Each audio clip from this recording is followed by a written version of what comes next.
Hello. I will. Fine, thanks. Yeah, I'm fine. Yeah. Yeah, I feel uneasy about it, if I'm honest. I don't know that you're really staring at me.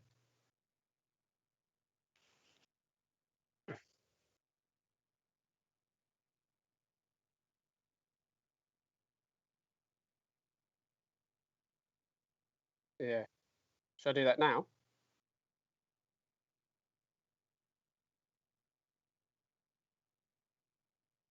How can you see who's looking and I can't?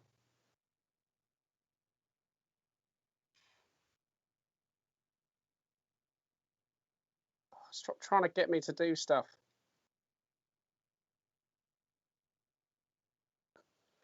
Well, it's probably your Wi-Fi. No, there we go. There we go. Well, nice work, Joel. Joel saved the day. I had it set up for gaming, didn't I? That's a nice little segue. I'll do that again then, shall I? Hello, Ollie. Now the audio I will. works. How are you?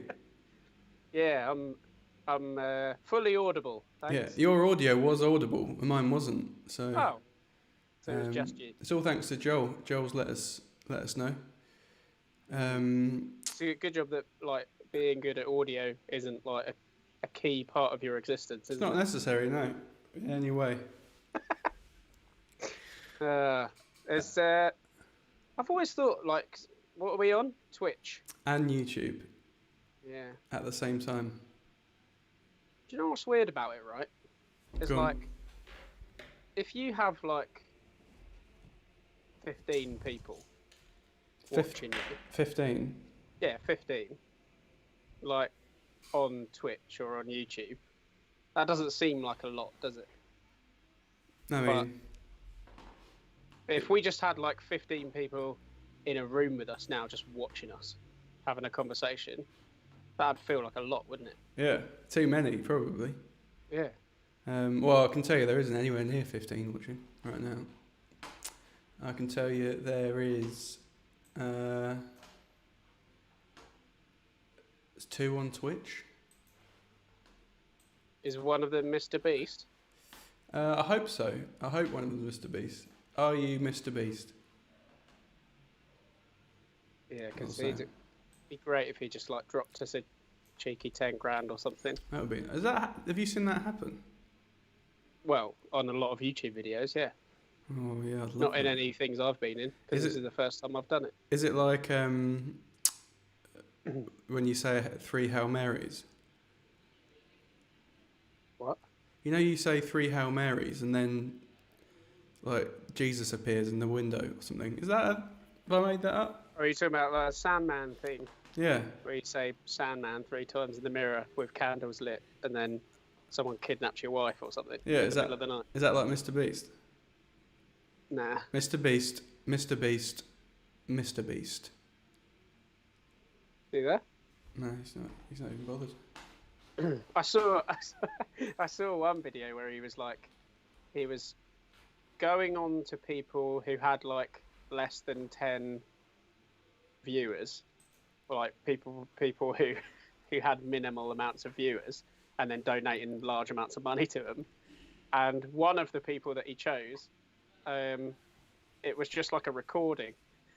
So the guy wasn't even doing it live. He like paid him like 10 grand or something like that, and then yeah, obviously there was no reaction or anything. So he was like, this guy's just gonna come on and see like that his recordings made him like 10 grand. Oh yeah, this could be recorded. Yeah, We haven't. no, I missed that my would alleviate a lot of the pressure. I missed my dinner. We had a delivery and it got delayed by half an hour, so I haven't eaten it yet. Oh, I could well, have. I've got some food. What are you eating? I've got some toasted flaked almonds. You just eating them as a snack, eh? Or is that Yeah. your dinner? Ah, this was part of the dinner. What was the first dinner? We had like a Moroccan sausage thing with couscous. Oh. I've been. Have you watched any of that? We'll get into the the crux of the stream. In And the a full pack of celebrations as well. full pack. Yeah, just in case. Oh. I'm not sure how long this is supposed to last. It's maximum 2 hours, but you know, Okay. that's I like to max it out at 2 hours. I don't know what that was for. I didn't know if we were doing that thing where it's like we're going to keep streaming until Bon Iver listen or something. So what's that? Is that You know, people do that kind of thing. are they? Yeah. Well, it's like how long I'm does gonna- it? How long does I'm it gonna take keep before playing- Bon Iver I'm going comes? to keep playing Queen songs until Brian May acknowledges me on social media. Oh, that's the next one. Yeah. Um, There's loads of those kind of things. yeah, I'm out of the game. You've not done your research. I can barely get the audio to work on it. Yeah. Yeah, I'm just happy that I've put you in a little box on my screen. I'm in a little box next year, and we're doing it. Yeah. Do you know why I've asked you to come do a stream? Absolutely no idea. No. Well, I was literally just thinking then. I feel like something. I should have prepared something. no, I've done all the preparation Okay. through the medium of what I thought. So I've got a song coming out on Friday Right. called "If I Cared." Yeah, I know all about that. Yeah, you know all about that. I've told you about that, haven't I? Oh, someone said nice boxes. Thanks. Trying to find my feet. Complimenting the boxes. What boxes? Well, I've put us in like a little on the stream. If you look at YouTube or Twitch, I've put us in little sort of like boxes. I don't know how else to describe it. Just to frame us, you know, so it makes it a bit more interesting to look at. And someone's just complimented, which is, you know, I've never had them complimented before. Thank you. Thanks for that. However, it has derailed what I was going on about. So Yeah. All you can think about is the quality of your box now. yeah, I think I've got a feeling they're being sarcastic as well, but I've taken it as a compliment. Just like water off a duck's back, you know, you're going to get some criticism on this medium. Yeah, That's how it works. I mean, if all two people that are watching it are annoyed, Yeah. let it happen. Joel's happy. He said That's yippee. Oh no, he was saying yippee because the audio then worked. Oh, someone's dropping puns on here as well. They're saying you're famous. Look at that. Oh, that's amazing. Yeah. The whole stream should be trying to find my feet doing puns about things we say. I'd like that. I like trying to find my feet. Maybe that's a pun. Is it? Yeah. Maybe he's got no legs. All right. What I was saying was the purpose of this stream. I was going to call it a podcast then. Yeah. Is I'm gonna ask you in a few questions, a few things about our teenage years. You knew me as a teenager, didn't you? Yeah, it's a long time ago. It was a long time ago. I'm sort of counting early 20s as teenage years. I know that's technically Right. inaccurate. That's less time ago. Yeah, because we are 32, correct? Yeah. You are, and Is that I am correct? not. Yeah. But yeah, I'm going to ask you a few questions about our teenage years, mainly because the song "If I Cared" was written about my teenage years. Okay. Is that obvious from the song? Would you like? We haven't ever talked about this particular song or what it means or anything. Have you listened to it? I listened to it over dinner. And any thoughts? I mean, I've heard it before, obviously, but I think I was there when in the studio, right, when we were kind of had a version of it. Yeah. I think. Well, actually, so I've got two different responses for you. The first one is my one, and the second one is Bo's, who's my 9-year-old daughter, who listened to it as well. Go on. And she offered up what she thought. Some Actually, I'm kind of annoyed because it was better than what I had to say. what, like feedback and advice? No, not feedback. Just like just a like what comment. she thought. I just said, what would you kind of? have a listen to the lyrics. Let me know what you think it's about. I'll start with mine because I think hers is better. But I was kind of listening to it and I was like, I think it's about like when you enter the world of being an adult and like you're still scared that like inside you still feel like a child. Yeah. Like I can remember like when I was like, I don't know, early 20s or something, I went into a shop and this like little kid like nudged into me or something and his mum went, "Oh, mind the man," and I was like, "Well, I'm not a man." Like, when did I Mind the man. yeah.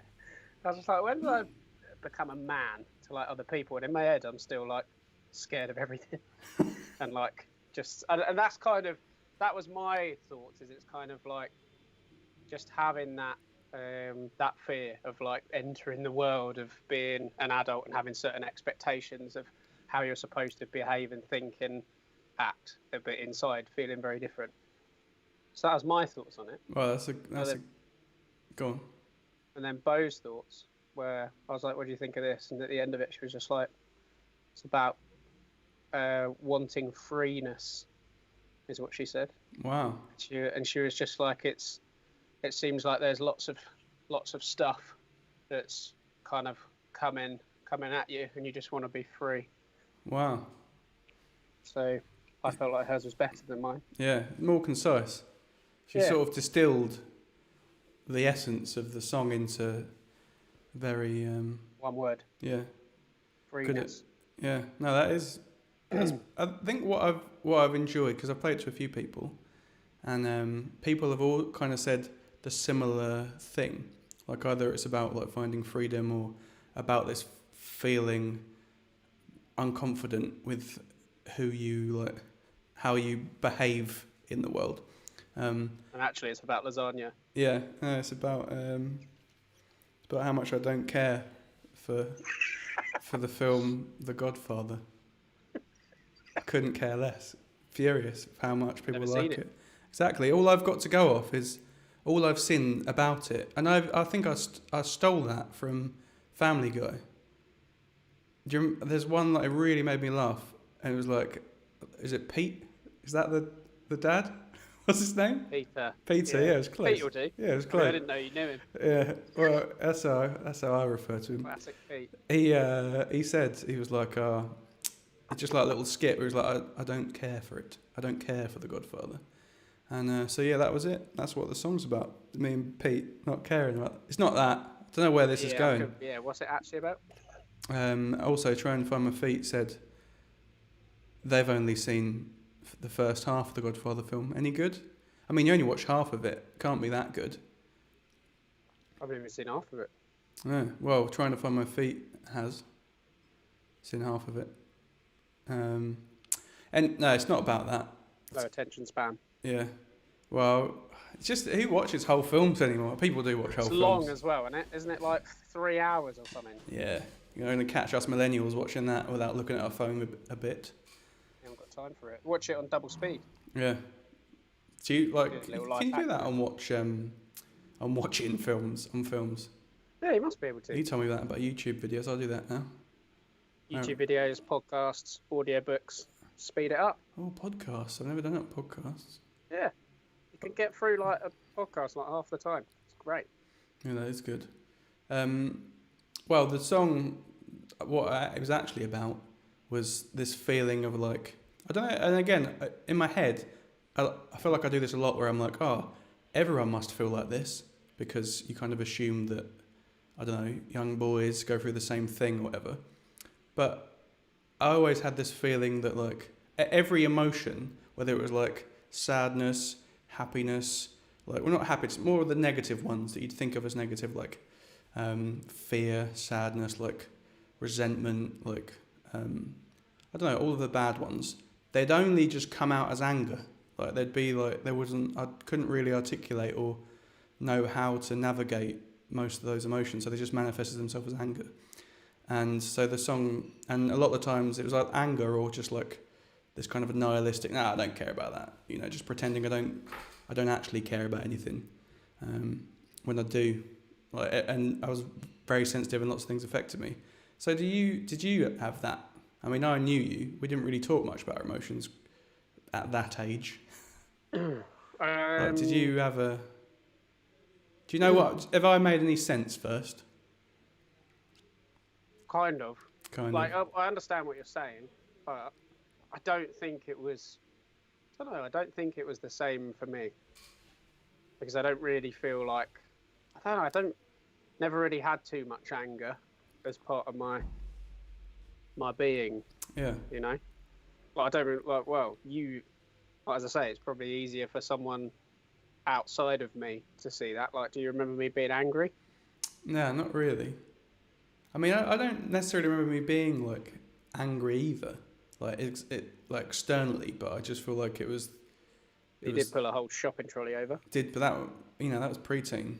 Yeah, that was little, wasn't That it? was preteen. I was full anger. My anger was just manifesting itself as anger at that age. And yeah, so I was well practiced. Yeah, I don't know. I think I was kind of, but you're more like you seem more emotionally enabled than me. Go on. Do you know what I mean? Like I feel like because I was always kind of fascinated in like the relationship that you had, like with your mum, like the openness, the level of openness that you had with your mum, and like your ability to express emotion. Maybe that was like it was clearly probably different with different members of your family, but for me, I don't know. It was a little bit more stiff upper lip type of upbringing, and so I don't really feel like I knew how to like it was like express any of those things. It was more just out, stamp it down, deal with it later. So it's just it's probably all it's all in your feet. So it's yeah. It's all in trying to find my feet. But do you feel like you, as an adult now, you are like I don't know more versed, or do you still feel like you're like in the same stiff upper lip? No, I think as you say, it's an amazing segue into the only person that's inputting into this. I think I'm still trying to find my feet with regards to like my emotional health. Like I think it's a slow process, right? It's kind of like it's anything that's kind of baked into you in your upbringing and hardwired is very, as you know, like very difficult to unpick, and it's not something that just happens overnight. Yeah. Like I mean, you've been trying to get me to cry for the last 10 years. That's correct. I've seen it twice, maybe. Yeah. And none of them were anything that I've had any part in. You know. Yeah. But like, I'd like to be able to. Like, I'd love to just be able to just unleash and just like. I imagine it must be like a real cathartic thing, but I just there's something about like something built into me that just shuts it off or tries to withhold it. I don't have that kind of freedom to just like unleash. Yeah, but even when you're on your own, even like you're completely alone. Yeah. Yeah, because I definitely feel like I think it's the same with any extreme emotion for me, like anger, sadness. Like I don't know, I never get to that just letting everything out stage. There's always something that makes me stop. Yeah, an element of control. There's a lot of control in me. But you have cried before. Yeah. But have you ever like full? Not like belly cry. Nah, like the last time I can remember doing that is like it must be when I was little. Really? Yeah, that's mad. I wonder what it is like. That enables. I guess it's just like your hardwiring. Yeah. If you just like practice it enough, you just can't. Yeah. I don't know. Like, because as I say, I think from, and even then, like I don't. I don't know what that would have been about. Probably like when I was younger and it was like pain related, maybe. But yeah, I don't know why. I can't seem to get there. Can't seem to jump off that cliff. Well, to be fair, I feel like I'm all right with this. The not that I feel like I don't want to say negative because I don't think sadness or fear are negative emotions, but the ones that the less comfortable ones, you know, like as opposed to like being excited or happy. But I feel like all of the bad ones, I'm pretty good at expressing either physically or just understanding it. But with like joy and like the ones, I still feel like I struggle like to know how to. I don't know, like if I'm excited about something, I feel like I want people to know, especially if it's something they've done. But it just, I'm still like this monotone, like, oh, I'm really excited that you got me this birthday present. Thank you very, very much. Or like, I'll try and do like a, whoa, you know, just do like a little dance or something. Then it feels forced and like I'm pretending to be a person that's happy rather than being happy. Are you good at happiness? No. No. I'm just the same. Like as I say, for any kind of extreme of emotion, whether it's like extreme happiness, extreme sadness, it's always curtailed. Like it's kind of I stem the flow at some point. Like I don't know why. Like it's weird because I feel like the negative ones though, like the sadness and the anger, that's something, as I say, that's maybe kind of like hardwired from environmental and like the kind of constructs that I suppose was just kind of created in my family network and social network. But the happy one, I almost feel like maybe that's just kind of, I don't know, as I say, but like for me, it feels like a lot of people are like that. Like, and actually, maybe that's a part of growing up, is that excitement, like that. Like I kind of think about like Christmas as an example, like something that as a child you would like be buzzing with excitement. It would just be like ripping through you like electricity. I think it's very difficult to like that's the reason why you see that level of excitement in children, because it's a tangible feeling. Yeah. I think as an adult, that doesn't really come around that a lot. I don't know, maybe just for me, but I don't get that same kind of excitement level that I used to have when I was younger. But do you think it's generational? Because like even I feel like my ability to be like a happy boy kind of stopped in teens. Like as you started to become a bit self-aware, like you went to secondary school, like I guess it was a different. But do you think like the generation that are teenagers now are more open? Like, yeah. Like, cause I feel like I don't really know many teenagers now. Yeah, I guess I'm just going off of like pop culture. TikTok. Yeah, like I don't know, even just the fact that there's that much social media, you've got access to millions of other human beings and seeing what they're up to, and they're all having a go, getting their, doing the whatever they do. So I feel so out of touch now. What's the latest TikTok trend? Just making your dog put his face in a hole or something. I don't know. I don't know. Whatever it is. An egg on Gordon Ramsay's head. Yeah, like I just can't think of any. But then that kind of raises the question: is it like, are they kind of like, do they have that something that we didn't? And are they kind of more happy as a generation, or is it forced? Is it for show? Is it to get likes or get views or make friends? Yeah, I guess it is like, because I feel like specifically TikTok, there's a lot of people that will be very open about like pain they're going through and stuff. And I always feel like, I feel uncomfortable releasing music that's about like trauma or something, because it feels like you're kind of exploiting your own pain for like a personal gain or something. But I feel like I don't think it's that bad, but I feel like it's maybe a generational thing where you don't want to be being so open publicly about your emotions, especially if you're going to like profit from it or gain. But I feel like there's a lot of that on TikTok. People being like, I don't know, I've had a real shit day. I don't know. This isn't it. They're not doing that. I've had such a bad day. TikTok. You're on it. You know what I'm talking about. Well, it's like social media in general. Like it's a massive positive and it's a massive negative as well, because like the fact that there's that pressure and the fact that you're always accessible, and like the kind of addition of cyberbullying and all that kind of stuff, clearly that's created a whole load of pressures on the younger generation that just like we never had to deal with. But at the same time, the fact that you can share like openly and have almost form communities with vast numbers of people, like it's kind of it. Like it always reminds like my granddad is always a bit like, oh, I don't understand. Like these kids don't. They all sit in playing games and like they don't talk to each other. Nobody socializes anymore. And I'm like, but they do.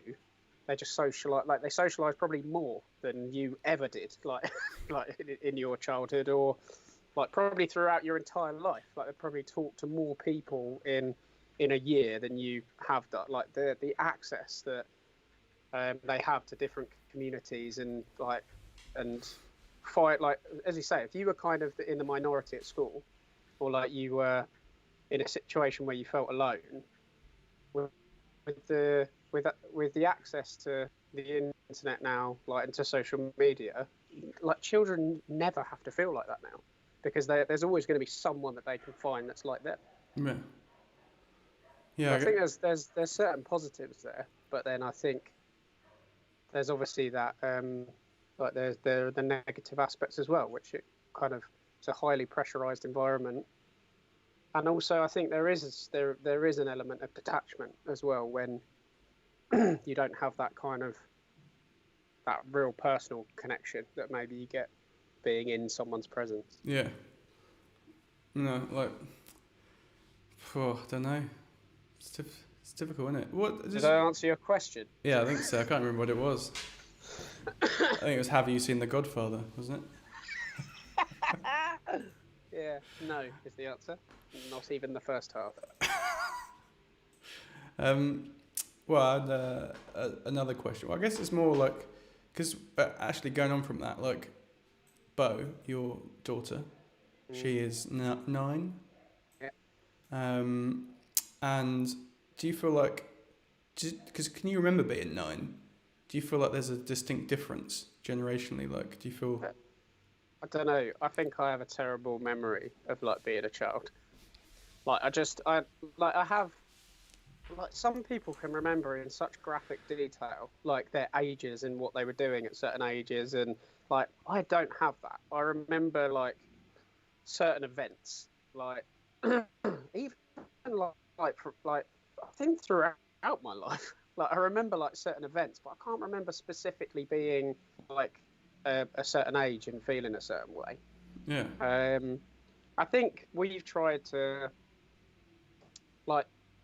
Because like the interesting thing is like there's Bo, but then there's also kind of her friends as well, and like her age group at school and all that kind of stuff. And I think as a generation, like because of the access that we just talked about to so much information, like kids grow up real fast nowadays. Like I think that's quite a shame, and I think we tried to kind of protect that where we can, because like it's so nice having a childhood and not being exposed to that kind of I don't know, like some of the YouTube, like some of the music videos that you see nowadays and stuff like that, like when you see 9-year-old kids and 8-year-old kids dancing like Nicki Minaj, like you can't help but feel like they've been robbed of something in a way, and like that I feel like preserving that innocence,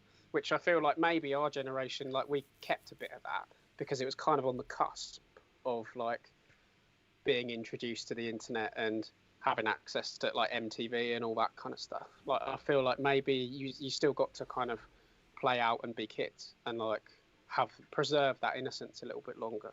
Yeah. Whereas I feel like that's really hard now. I mean, I remember watching Shakira whenever, wherever, and dancing like that.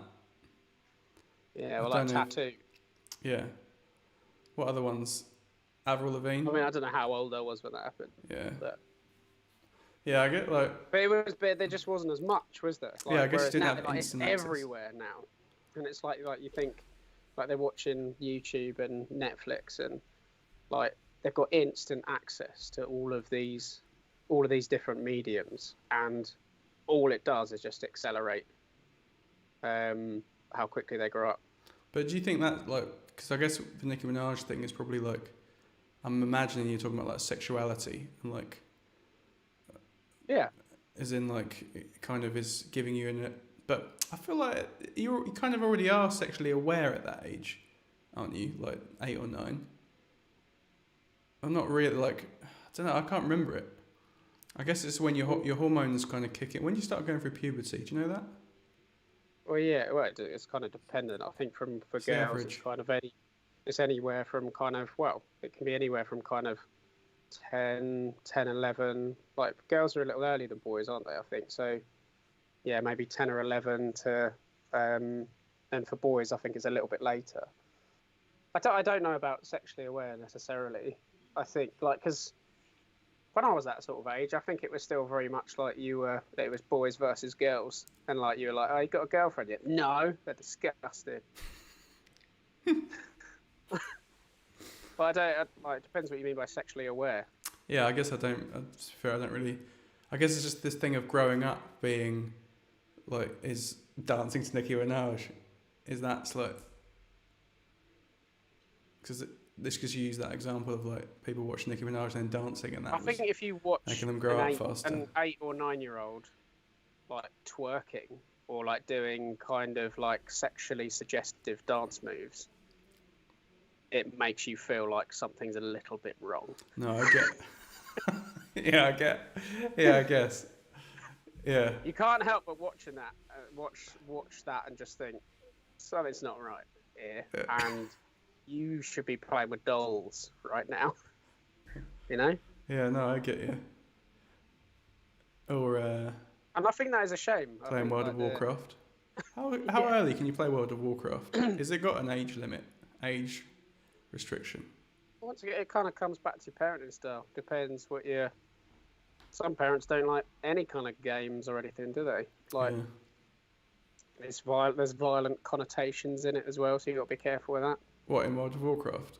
I just feel like any of these kind of things, there are opportunities to teach, and to coach kids in the ways of the world. But it's but yeah, I don't know. I still kind of can't help but feel like there are certain elements where you just need to kind of protect that childhood for as long as possible. And as a parent as well, you want to do that because it's just really, it's a horrible thing to watch them growing up. Like I still have this really strong image, like in my head of like when Bo was, I think she was about maybe 3 or 4, and she was just in the bath. And like she was like playing and just like really belly laughing, like playing with her little toys in the bath.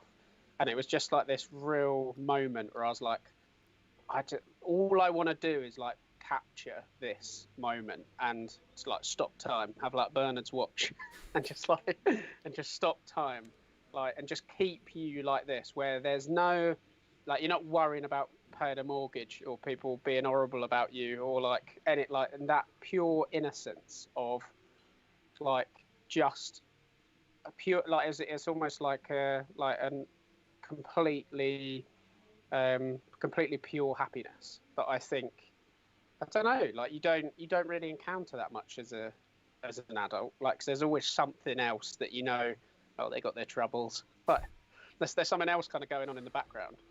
And like, as I say, I just loved that moment of just pure happiness, and I just wanted to like capture that forever and think, oh, I just want to protect this little thing. I don't want anything horrible to ever happen to you. Yeah. No. I've got hair in my mouth. Don't know where it's come from.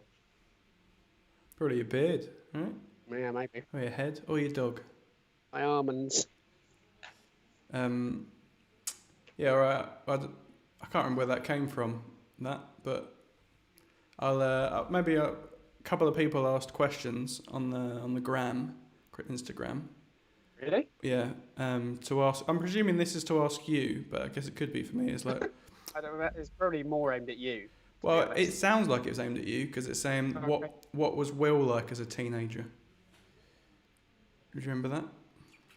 There's a lot of years there to go on. When did we meet? It was. Your hair was different. It was different. See if I can simulate it how it was. It was like this, wasn't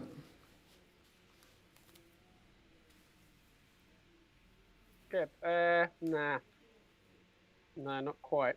Not that? Like Edward Scissorhands. Yeah, just big, wasn't it? It was mainly just big. Yeah, it was like a kind of reminded me of a bit like that, like the thing that goes around the top of a microphone, the squidgy foam bit. That's the worst haircut ever. Like a It was just a bad bit like that. beetle. Yeah, it was just like a Busby, wasn't it? Like It a plunk. bear skin, It like looked the like it Queen's was Guards wear. plunked on. Yeah. Yeah, Yeah. Furious. It still is like that.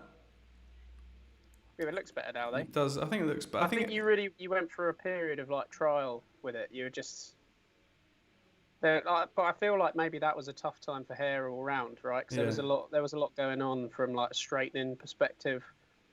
There Yeah. was all sorts of highlights going on. You had frosted tips, if I remember Frosted rightly. tips for a bit. Yeah. I went Um, like dark black, jet black for a while. yeah, so hair was a big thing with Yeah. you. Yeah, I did Um, went for a few stages. I can't remember, like personality wise, I don't really know. I think like it's like your personality hasn't really shifted massively. I think that you were probably a bit more try hardy, like, but most people are in their teenage years to like try and fit in and make people like them and like maybe like be one of the boys and like maybe you were a bit, I I don't think know, I a was one bit of them cheeky. boys. Yeah, I think yeah, definitely. From What? my perspective, you were. What like? What kind of You like laddie? rugby, like you play rugby, didn't you? You were Did like play one it. of the yeah, like one of the lads. Like, but you kind of it was weird because you were like the lad that there was like this little sensitive side to as well. So it was almost like you were wearing that as a bit of a shell to Yeah. like for protection, but at the same, but that wasn't really who you were. Um, and yeah, so it was a bit weird really because I think maybe you were like as I say, you were a little bit cheekier than you are now.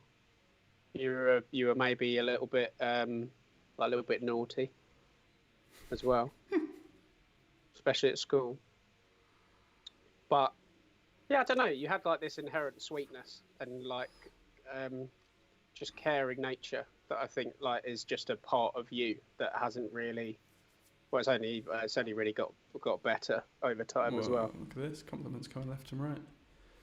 Well, So that's what thanks. Will was like as a teenager. Yeah. Well, I feel like you've been very nice. Primarily unusual hair though. Yeah. You've missed out all those bits when I was shouting at you in band practice because you weren't doing it right. Like how quick I was to anger. Yeah, well, you've got a certain image to uphold, so I Yeah, don't know how deep you want me to go. I, I appreciate that. No, I think you'd be honest. I don't feel I'm ashamed of anything. Like, in the past Yeah, all right, as you're well. an idiot. Oh, thanks. I think you were driven. Like that's the.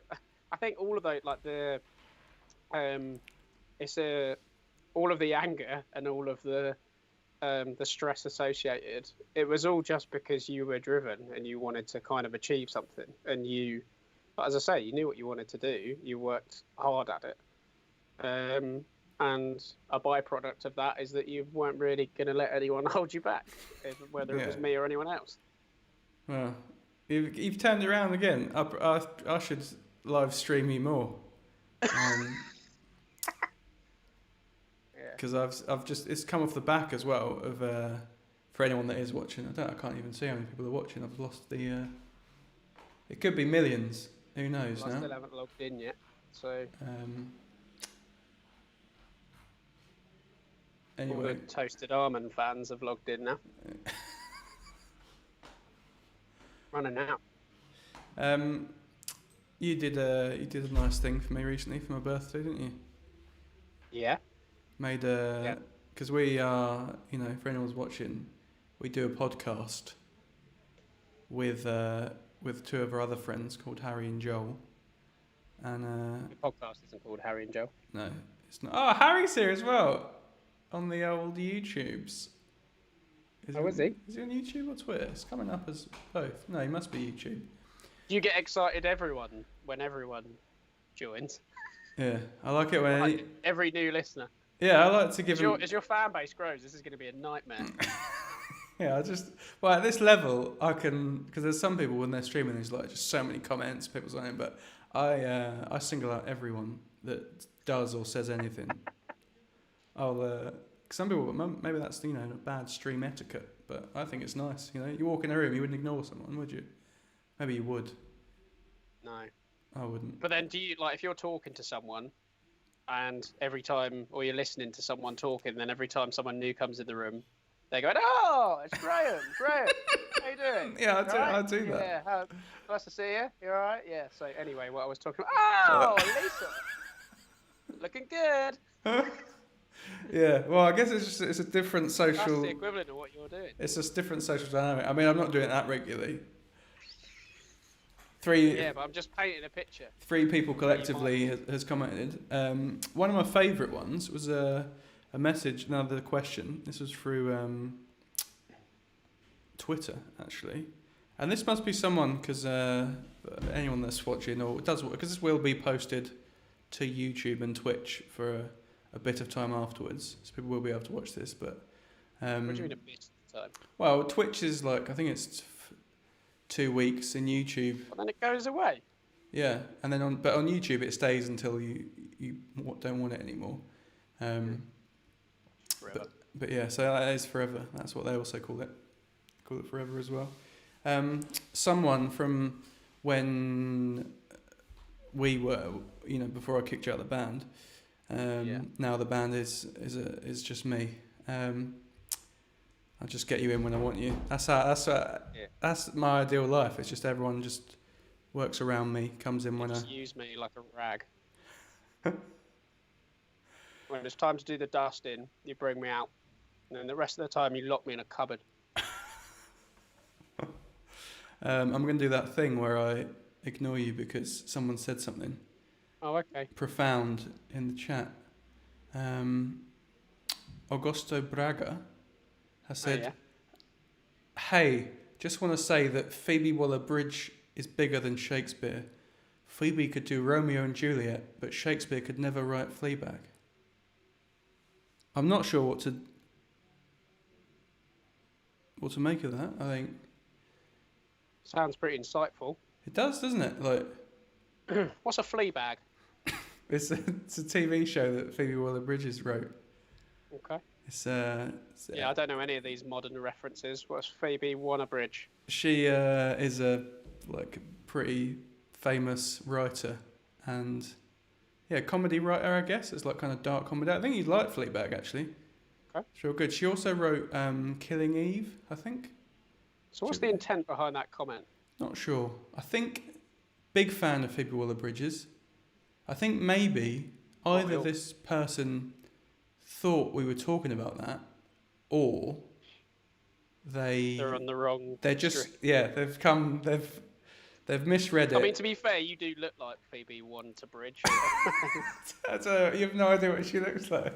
I do. But yeah, I guess they're saying that Phoebe Waller-Bridge is better than Shakespeare. Okay. 'Cause controversial. They're Is saying that like John Lennon saying he's like better than Jesus or whatever it is. But I guess this is different because Phoebe Waller-Bridges isn't saying that. But it took me by surprise, this comment. I get it's because they're saying that Phoebe could do Romeo and Juliet, but Shakespeare could never write Fleabag. But do you think that's because Fleabag is basically about this woman's life? It's kind of a bit narcissistic and just self-destructive, but it's well funny and emotional and intense. It's really good. I recommend it to you. But it is based in a couple of years ago, whereas Romeo and Juliet based on ages ago. So Phoebe's got the advantage that it's got a timeless quality to it, though, hasn't it? Yeah, I guess. I mean, Shakespeare invented a lot of words as well, didn't he? So Fleabag could have been one of them. Yeah. But I guess they're saying Phoebe could do Romeo and Juliet, but Shakespeare would never be able to write Fleabag. Yeah, well, I don't think, in the 1500s, 1600s, would those references, kind of be about? Yeah, I guess not.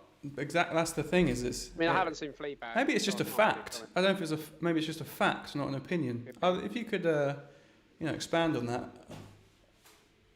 Augusto Braga. I'm sorry if I'm pronouncing that wrong. You've got a lovely accent. Thank you. Did that don't know. I'm doing it in like a Spanish accent, even though I don't think it is a Spanish name. Agosto. That's August, isn't it? Yeah, Spanish. but it's spelled Maybe it's a August. Spanish It's name. spelled August O Braga. Anyway, thanks for that Could comment. be a translation issue. It could be, but thanks for that comment. It's confusing but insightful.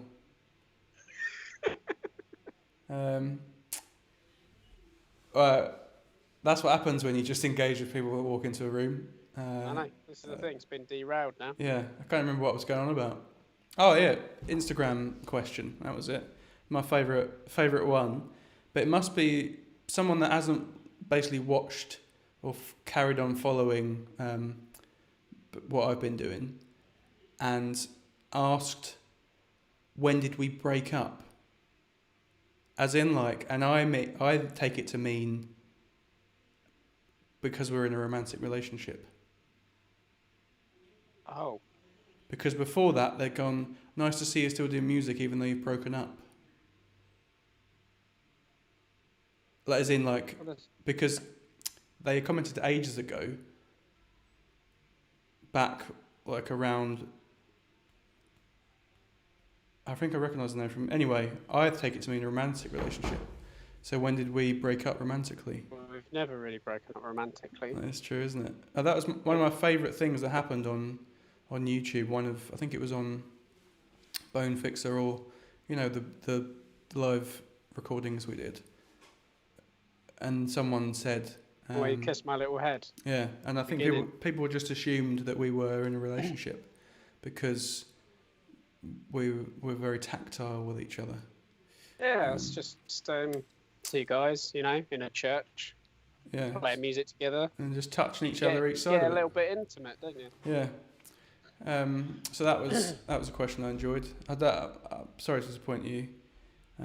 We've still not broken up. So Yeah.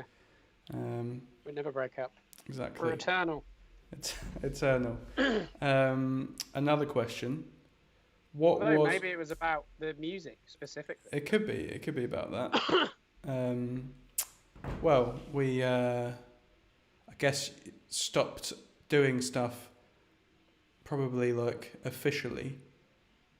I mean, I say that, but I guess it's like we've not been writing as like We Are Jack and Mortar since probably the Absence EP around that time. I think in the like, doesn't really our relationship doesn't really conform to a standard kind of breakup story, does it? Really, No. It's not it wasn't a cut and run kind of situation. It's like there's still creative collaboration. Like, we still do stuff together and like enjoy making stuff together. Like, so, but kind of as you say, I suppose from a writing perspective, like, that's obviously been made difficult with like long distance. And also like in the last kind of couple of years, well, in the last year or so, it's been hard because of like the COVID thing. Yeah, I haven't been physically touched you since February 2020. Imagine that. Yeah, It's over a year ago. Barcelona. Yeah. Well, no, I think I came after that to England. Oh, really? I've forgotten that. Yeah, no, I snuck in while you were sleeping. I and only touched. remember our romantic getaways. Yeah, I just snuck in while you were sleeping and touched you and left. Yeah, So I guess an answer to that is I will give you a house key. we haven't really broken up either as musical collaborators or as romantic partners. But yeah, I've just done a lot on my own because I was trying to make it into a job. Still not successful, but I'll get there. You get there? Yeah. I'll let them Don't get worry. there. Maybe you should try writing Fleabag in the style of Shakespeare. I should do.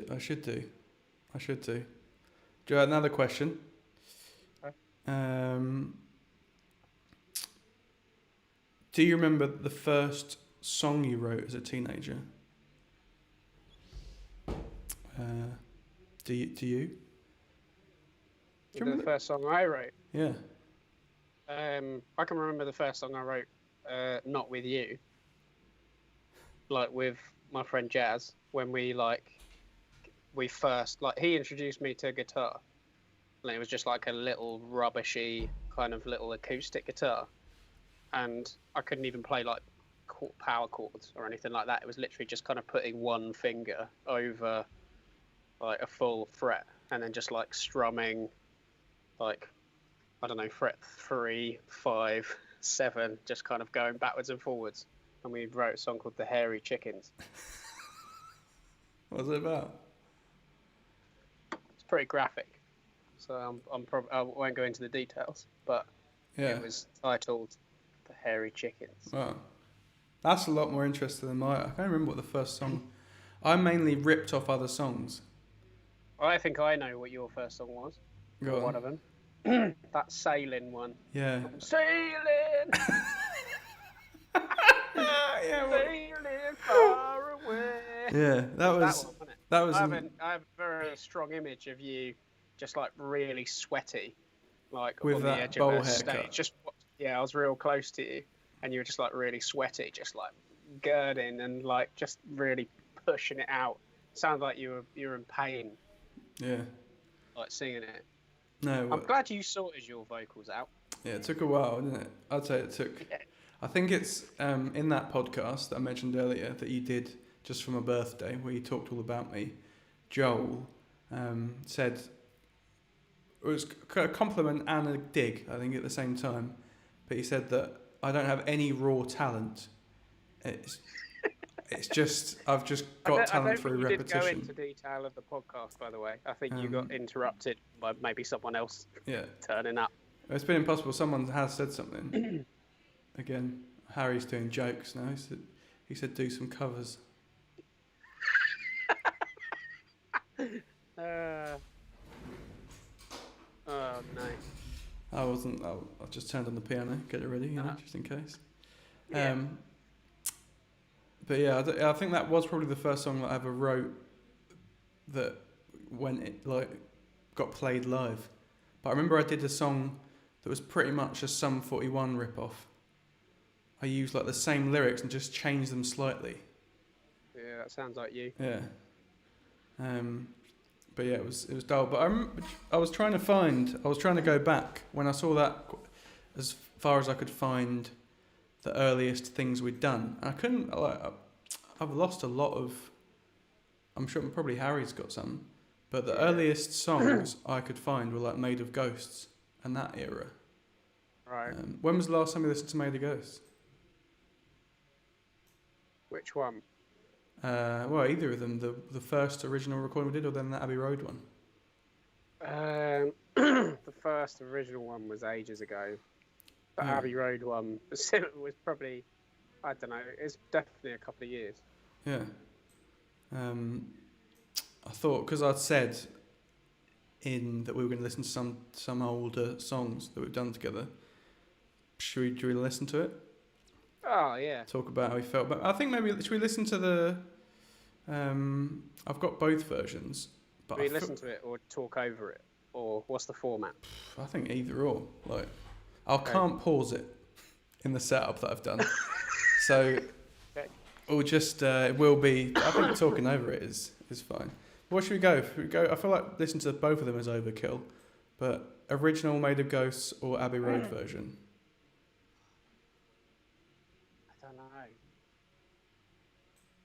I don't know. I think the Abbey Road one brings back the nicest memories. Yeah, I think we should go that one. Just because it's... Production value is much better as well. Yeah. And it'd be nice to go back to that. That's nearly 10 years ago, isn't it? Yeah. When we were, we were in 22, 21, 22. Nearly teens, isn't it? Yeah. But it was a weird process. Like, like we wrote that song pretty early. Yeah. That was pretty much one of the first songs I think we properly wrote for Jack and Walter. Yeah, I reckon, because it was one we used to play at Finfig Bar, didn't we? Because you were like with the snare only set. Yeah. Yeah, And yeah. But what about there? But there were some earlier ones as well, like New Year's Eve. yeah, I do remember that. Like, That because that was in the snow. I used to play the snow with my hands. yeah, yeah. What other ones were there? I think I was purely trying to minimise the amount of stuff I had to carry into London. Yeah, anything. Drum kit. As long as you had a hi I'll hat. just play a snare. But yeah, I reckon May the Ghost. We must have written it like 2000. I reckon we were teenagers, late teens. Yeah, I can remember coming up with a name.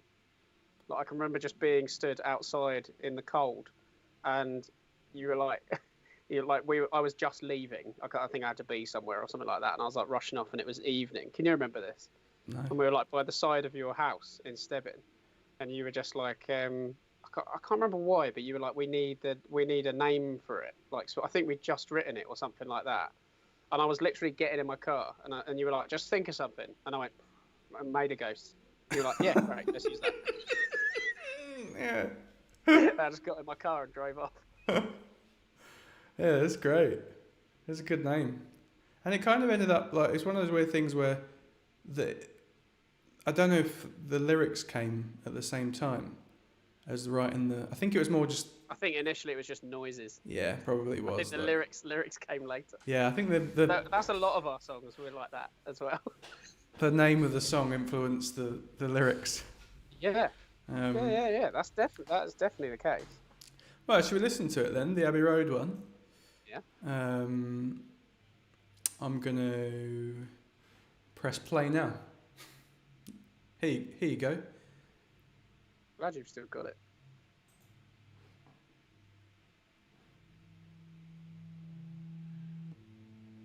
I'm gonna mute myself.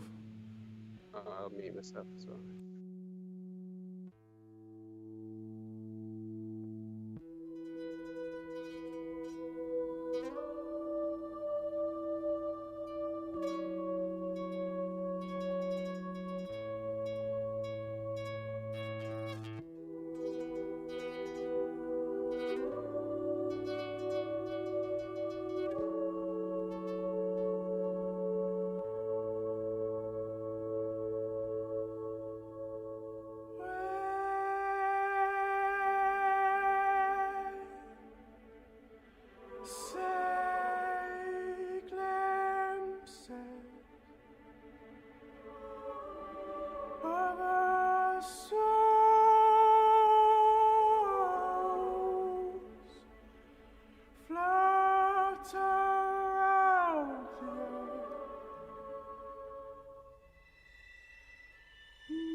Control yourself. Control yourself. Control yourself. Control.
When she says, if you're human, you are made of ghosts.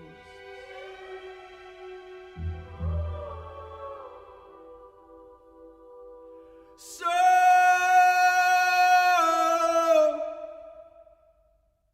control yourself. Control yourself. Control yourself. Control yourself.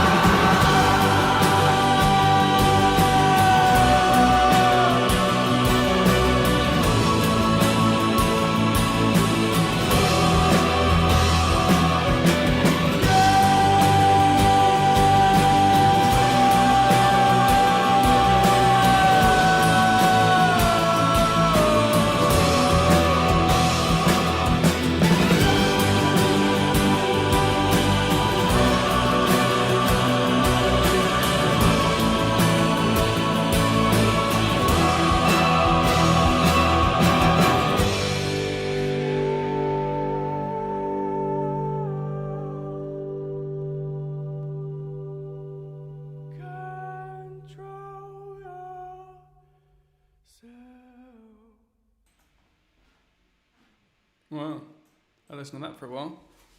That was mad, wasn't it, doing that? It was so good. Like I was just like that really like took me back then to.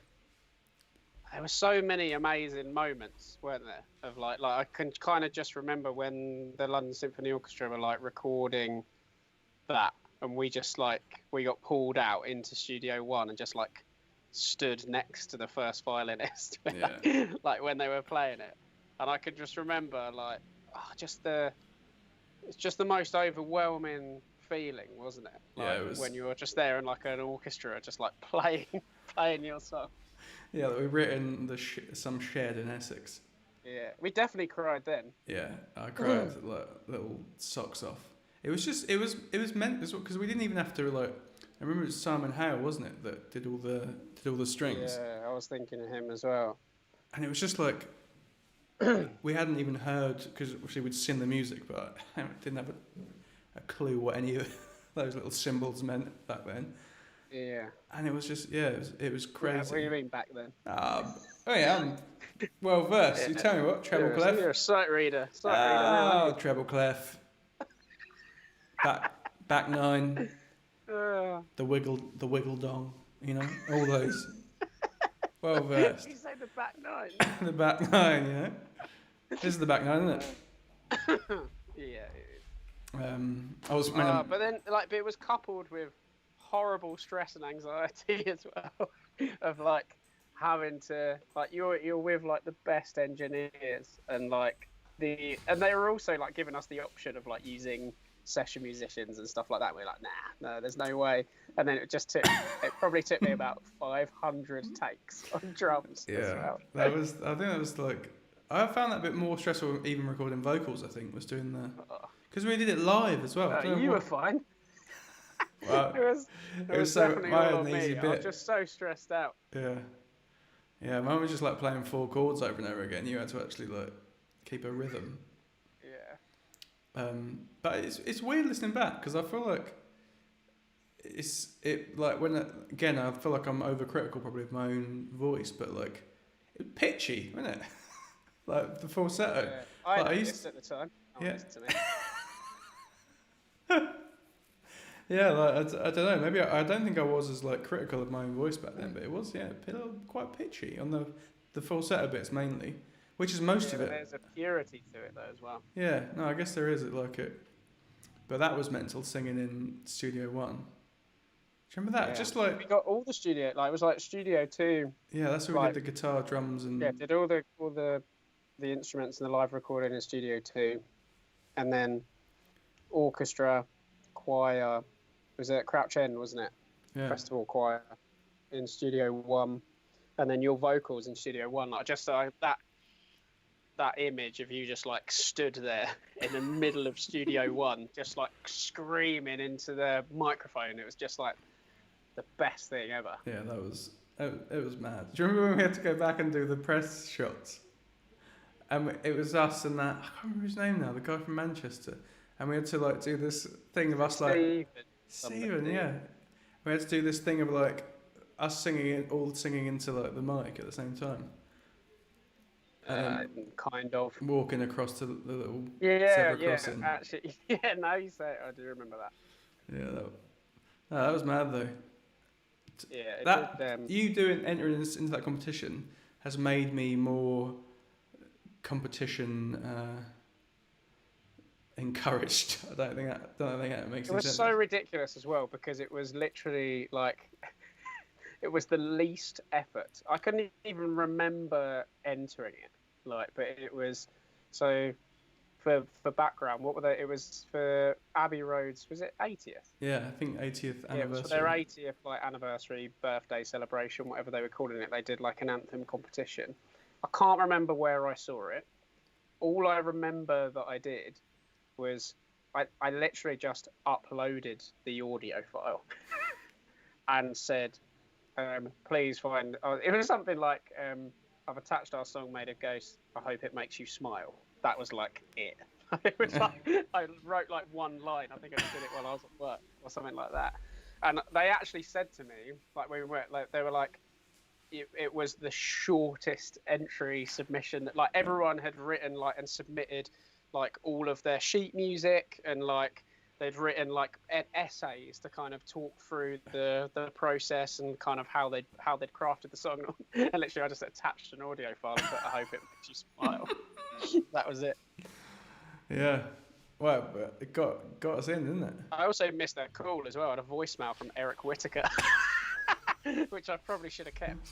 Yeah, I remember you calling me at work. I left. I was working in a call centre, and I made an excuse and left. Yeah. I was so excited. I was like, I can't just do this work today now. Like, yeah. Sorry, Caroline. I think I lied to you at the time. If you ever watched this.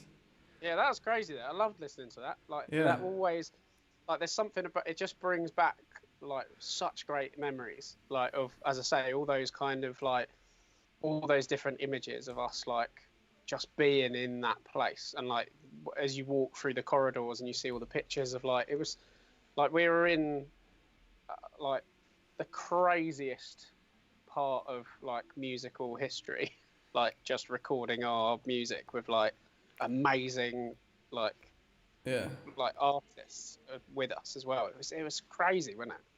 Yeah, madness. And that love listening to that. Yeah, no, it was well nice. I don't know why I don't listen to it more often. Yeah, I think probably because I've lost the file. Yeah, I'll send it to you. I'm really happy you've got it. So I don't think it's on SoundCloud or anything anymore either. Like it was on the Abbey Road SoundCloud account, but yeah, alas, no. But they didn't keep it on there. No. They didn't care about us at all, do they? Abbey Road. Another one. Someone actually requested a song that we play that isn't online anymore, which is "Modest Preacher." Do you remember that song? Yeah. Yeah, I think it must have been someone from like the Stortford days. Someone called Amy. Sorry, Amy. I don't recognise your Instagram account. But it must have been someone back from then because that's when we were playing it in Bishop Stortford. See, I feel like that song changed a lot as well. Like from the original iteration, like to the final recording, it was a big difference. Yeah, I feel like. I can't remember the song. I mean, I've got it ready to play. You can't remember it? But I remember there was a sample that Joel played that like. And I remember it was the first time that I discovered chords that weren't just the main ones, you know, like A minor and all the minors and majors. It was like I was playing chords I think I changed. I think it was in like a drop D or some open D or something, and I remember that. I remember shouting a lot. I used to shout a lot back then, didn't I? Yeah, there was a lot of shouting. Yeah. But yeah, someone from the old days has requested that we play that because it isn't available online anywhere. So. Are you gonna play it? Yeah, down. You down for it? Down for it. Are we gonna sit here on mute again? Yeah. Well, unless you feel driven to say something. I feel like it feels less precious than Made of Ghosts. Look, I'm being led by you. I just feel like if anyone maybe logs in the middle of it, is that like we're just sat here with music playing? Is that weird? I think it's fine. It's fine. I think so. Okay. So here we go. Well then, I'll be led by you. All right. Well, I'm going to mute myself too. Wonderful.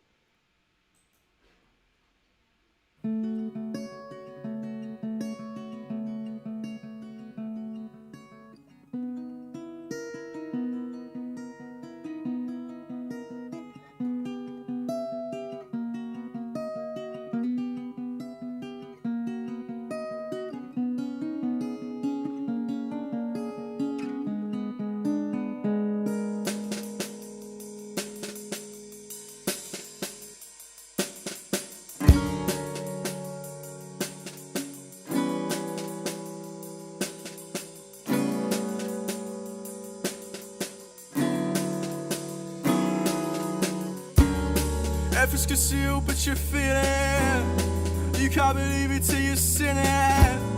Your eyes are open, it's your weakness. Joe was right. Well, if the thought alarm repels you, well, thank God they didn't tell you. Cause the song will work without you. Ask her, don't tell her. You're looking for divine intervention. Keep up, keep up, keep up, keep up, keep up, keep up, keep up, keep up, keep up, keep up, keep up, pay attention.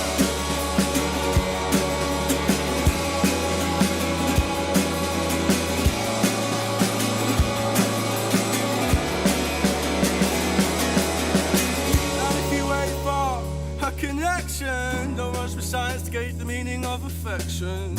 I bet you feel it. Love the same intention. I bet they blame instinct for this collection. He knows why, and he conceals it. Lost in the ocean, it's an overwhelming feeling. Don't ever let them know you run in your sleep. You're looking for divine intervention. Keep up, keep up, keep up, keep up, keep up, keep up, keep up, keep up, keep up, keep up, keep up, pay attention.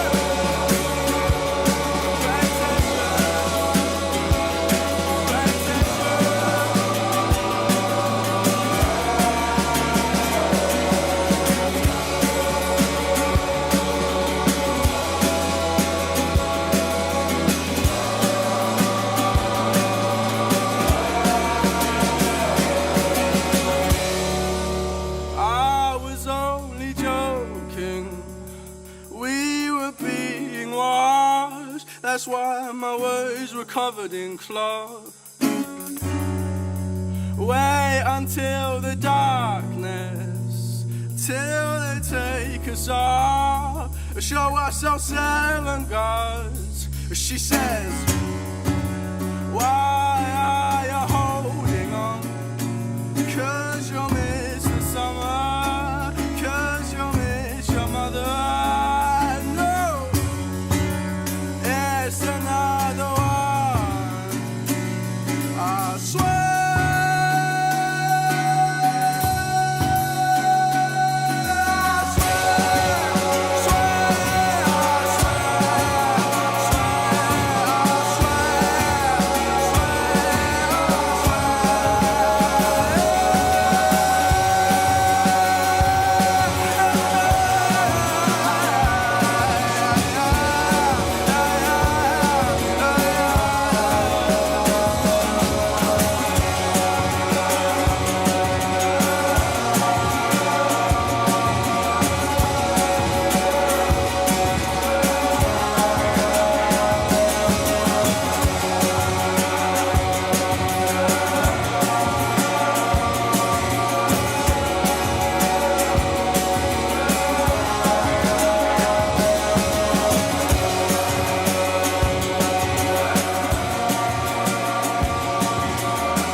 Yeah, Like it was like it's quite funny because at the beginning it's almost like cringy, wasn't it? Like, yeah, but I actually like I don't know. It really brings back memories for me of like us playing. Well, firstly, I could intimately remember us kind of recording that at Highfield Studio, like all of the individual elements as well. And I kind of feel like actually the mix is lost maybe in this. I don't know how well it's coming through to anyone streaming it, but like when you actually hear the recording of it, like there was loads of effort that went into like the kick drums and all that kind of stuff. Like wasn't that when we kind of built that extra long kick drum to kind of get like the real big boomy thick boom, and then also like the toms and stuff like that. There's like the mix on it was really really good. I remember, like just to create that huge kind of wall of sound at the end. But I can remember like all of the little bits as well. Like I was thinking back to us recording it, like, well, how many attempts once again that it took me to get it on drums, and even then it sounded terrible. And also just how thin that snare sounded. When it came in. Yeah. But then, yeah, like all the toms elements. Like I can also remember. Didn't you do that like little bit at the end, like on the piano? Yeah, I remember you doing that last minute and just being like, oh, I'm going to chuck something in here. We're like, what are you doing? Yeah. Actually sounds alright. Just it's a bit of a weird sample maybe, but yeah. No, it's just I don't know what accent I was doing. Yeah, well, you kind of like. I was trying to. It was part the evolution of your voice. Yeah, very throaty as well. I remember like I don't know if it was my sinuses or if I was just all singing from the throat. So it's like. Yeah, I don't think you had really any kind of like you hadn't had any lessons or anything like that at that point. I don't think it wasn't really too much technique to it. It was all just your raw talent. I remember loving playing that song though. There was something exciting about like especially the second chorus. image that I like. The second kind of there was like thing that it was taking me back to was like the Gallery Cafe. It was like us playing it at the Gallery Cafe. Yeah. Like so we played it a lot there. I remember like that was around that sort of time, wasn't it? In Bethnal Green. Yeah. But no, that was a blast from the past. It was around the same era as that, wasn't it? Because they were all in the same EP, I think. Weren't they? Yeah. Yeah, it was Made of Ghosts, Modest Preacher. Oh, Loose Cannon. Do you remember that? Yeah. Should we play that? All that whole album was the whole EP was done at Highfield, wasn't it? Yeah. What was the other one? It was Modest Preacher, Made of Ghosts, Loose Cannon. Was it just those three? It was another one. Did you like not put some really weird random one on at the beginning or something like that? Yeah, I remember. It was called Talkwoods. Yeah, and it was just some. Yeah, you hated it, didn't you? Nonsense. Yeah, it was rubbish. It's just I don't know what that was. I feel like that happened a lot with EPs that we did. We'd like do them all together and they go, oh, just so you know, Ollie, here's one. Do you do something like that? What was the other? Remember the EP that was out before with Blueprint on it had that like Children Play God, which I seem to remember you hating. It was just me like lots of organ. Remember that? Yeah, and it just didn't make any sense as well because it was like we'd gone through this process of creating an EP that had flow and like was all mixed in the same place and like and then all of a sudden it would just be like, oh yeah, and here's something that I've done myself and it's all out of tune and it doesn't like it's a whole 6 decibels quieter than the rest of the EP as well. So yeah, let's just put it at the beginning so people turn their speakers right up and then destroy their ears when the actual songs come up. Oh, well, I feel like we should listen to the other one, Loose Cannon, now. Yeah. You know, just to finish off the listening to all demos, and that's the whole EP. Anthology of fringy music. Yeah. This definitely is, for me, probably the cringiest, I think.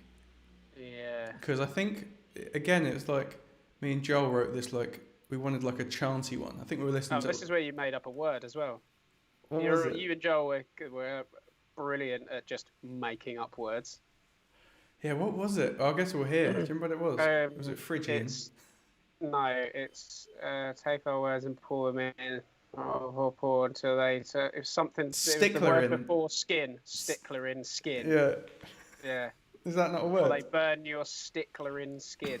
Yeah, you made up the word stickler in for this. Yeah. Do you remember? Isn't it something to do about being a real stickler? You know, or is he a real stickler for that?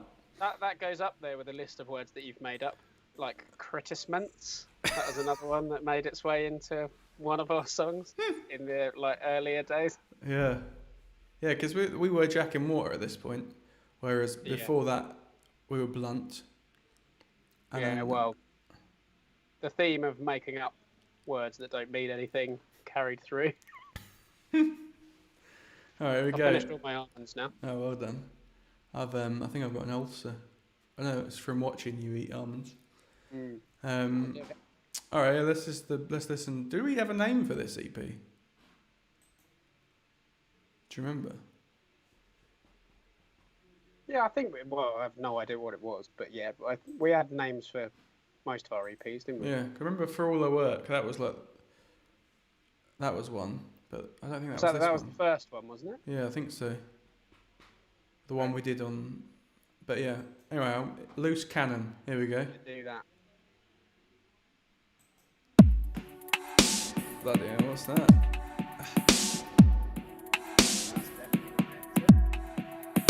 Oh, is this? That's a remix. Ah, yeah. Yeah. That is that remix that someone did. You've got Tom Hart's remix. Yeah. Well, I realised that because I didn't want to listen to it to spoil the broth, But I've spoilt the broth. I should have spoilt the broth. Let me check. You prepped the wrong song, have you? Well, yeah. It didn't say remix. It just said Loose Cannon Master. So Why I don't you thought. sing it?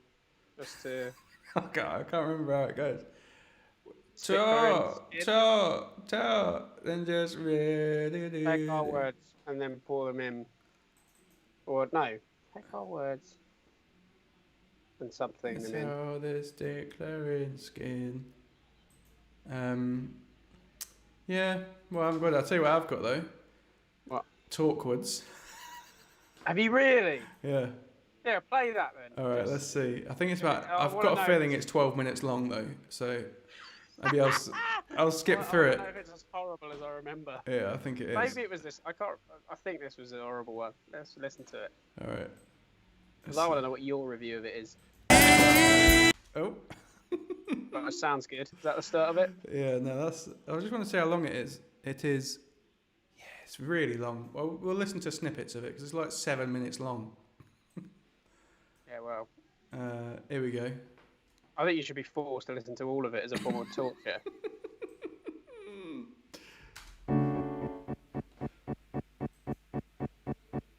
I remember this.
Sounds like a fever dream.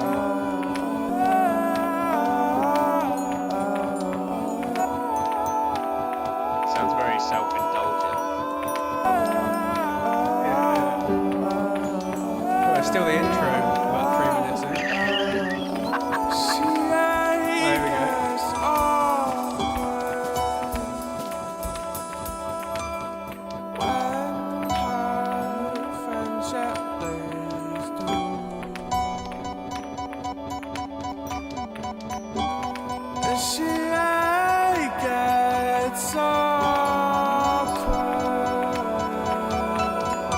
That loop When and our piano. friendship leads to one more. So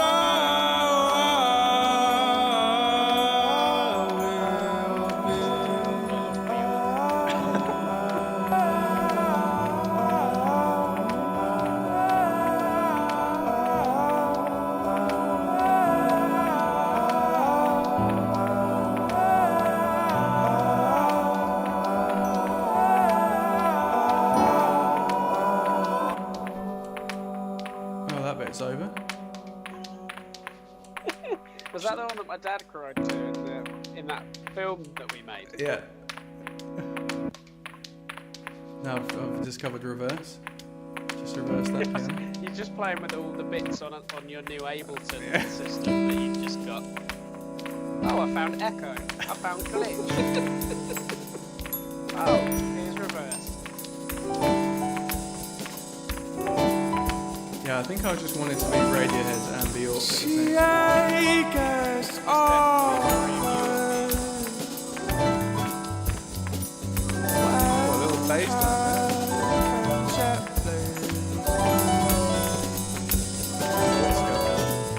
See what I mean? It's a flow.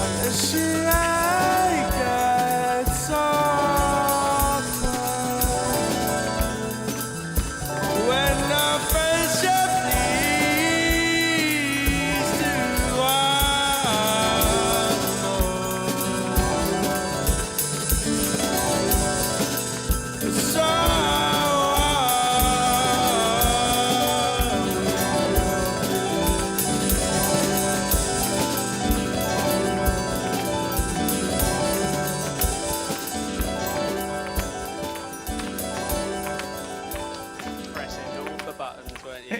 Yeah, that's not over yet. There we go. It's a beautiful morning. The words to bring warning on mine. It's a beautiful morning. All of the words to bring warning. It's a beautiful morning.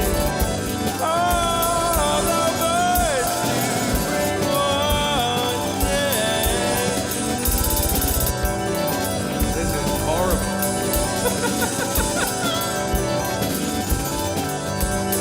It's a beautiful morning. All of the birds bring us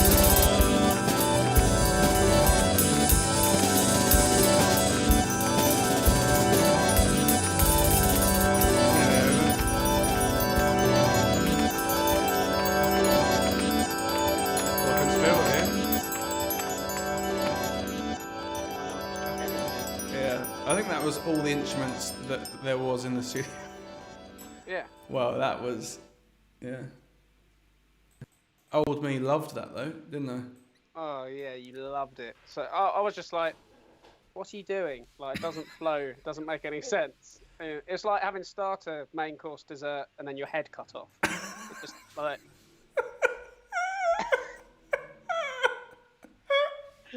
Just doesn't make any sense.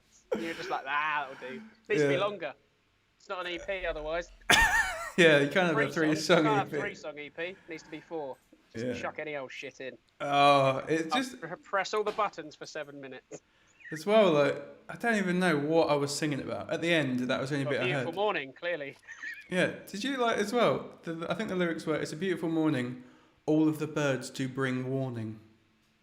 I didn't hear. I heard all of the birds, but I didn't know what the next bit was. Yeah, but I just sang it over and over again. I don't know what logic I used for timing or anything, but it was. Yeah, You playing the drums as I well? feel a bit sick after listening to it. Like, it's had a physical reaction I wasn't expecting. Yeah, I think I did play drums. Yeah, well, there's always going to be a problem when that happens. Yeah. Well, it was just, yeah. I wish we had Loose Cannon, but we didn't have to listen to that. Yeah. Well, there's one other question that got asked. Okay. I feel like we've had this question before, but just as in asked, it's like... Hopefully it's, can you play Tom Hart's remix of Loose Cannon? It's funny you say that, actually. No, I looked at it and forgot it instantly. It was... If you could go back and do one thing differently in your teenage years, what would that be? You? I think both of us, as people were aware. Differently. What would yours be? I guess like it's making me, the questions make me think it's got to be a specific event, something that I did. Because my instinct was like, don't worry as much, you silly Billy. Yeah, because we covered this Yeah, sort in of the question podcast, on yeah. the podcast. I think I asked it in... but yeah, I think it would be... But if it was a specific event, like I'm trying to think of something really stupid that I did. I can think of a few. Yeah.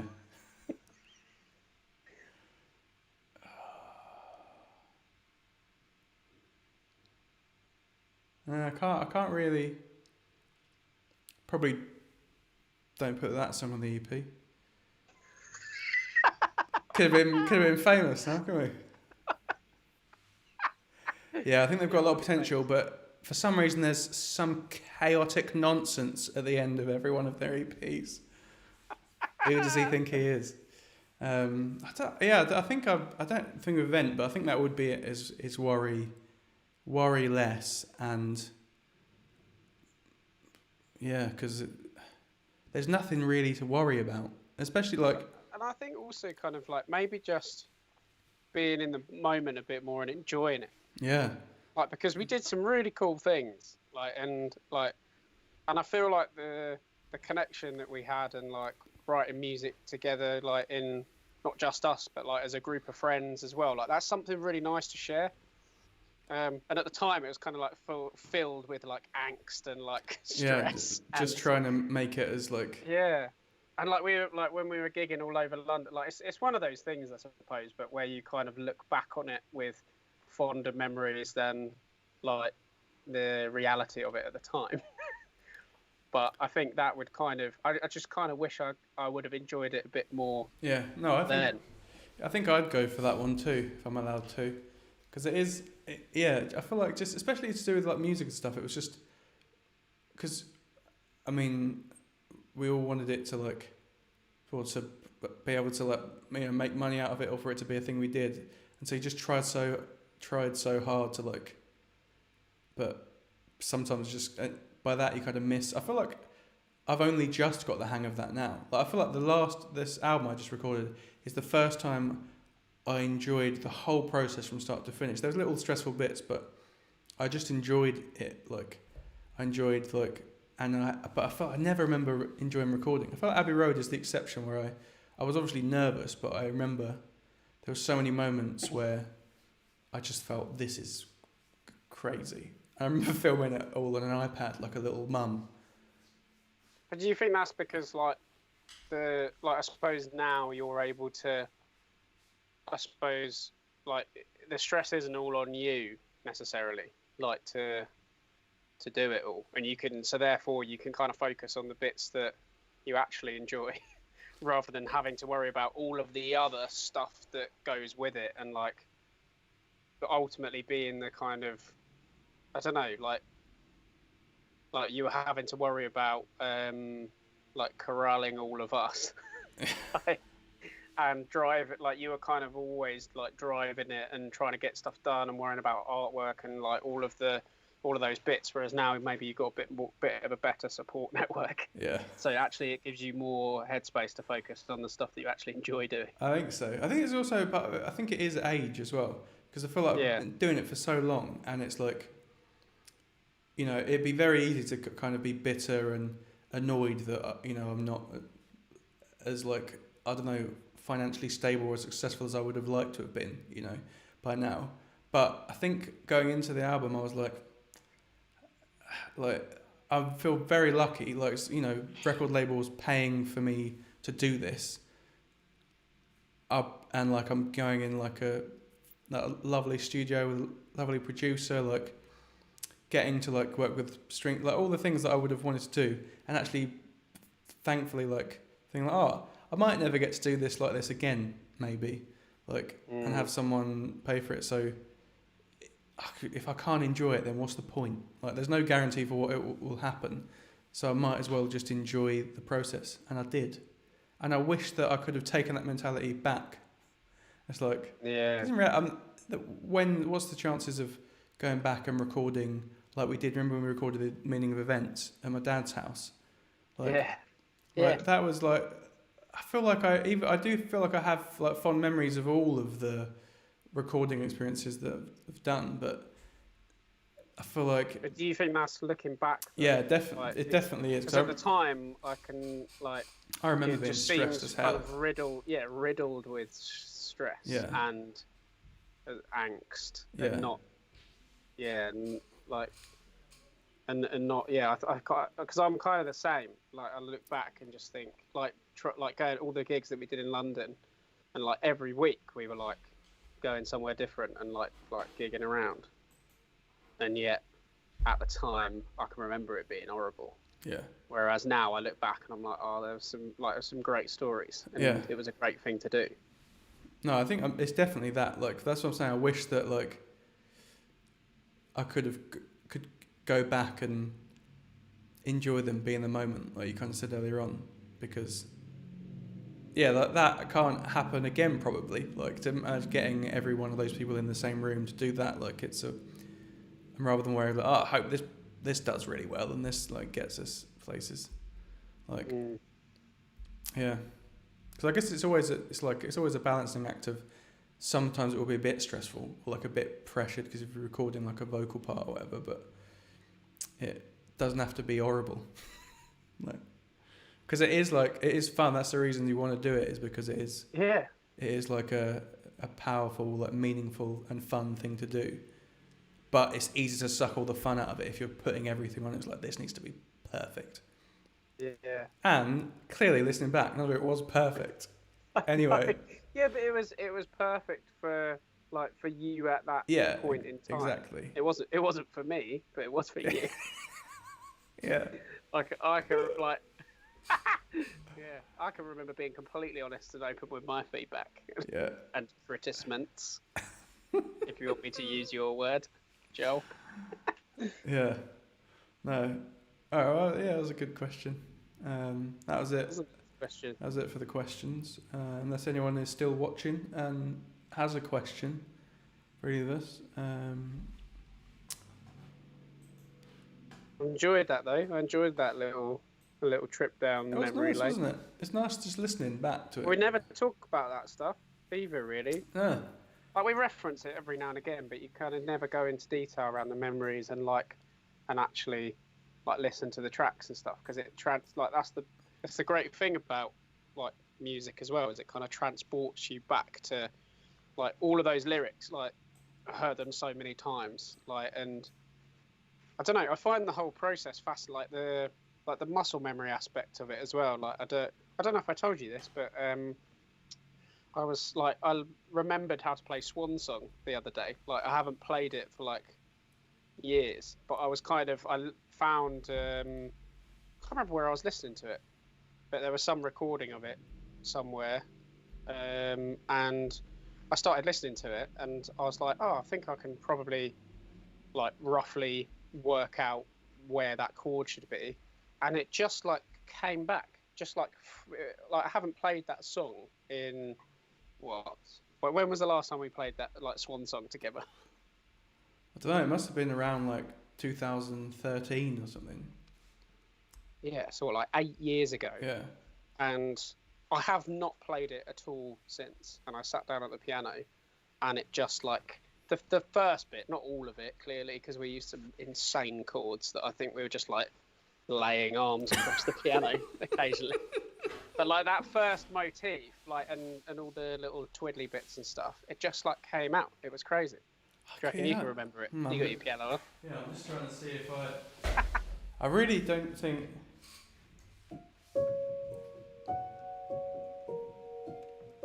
that it?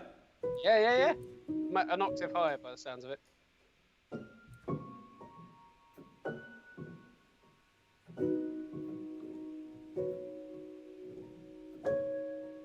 What was it?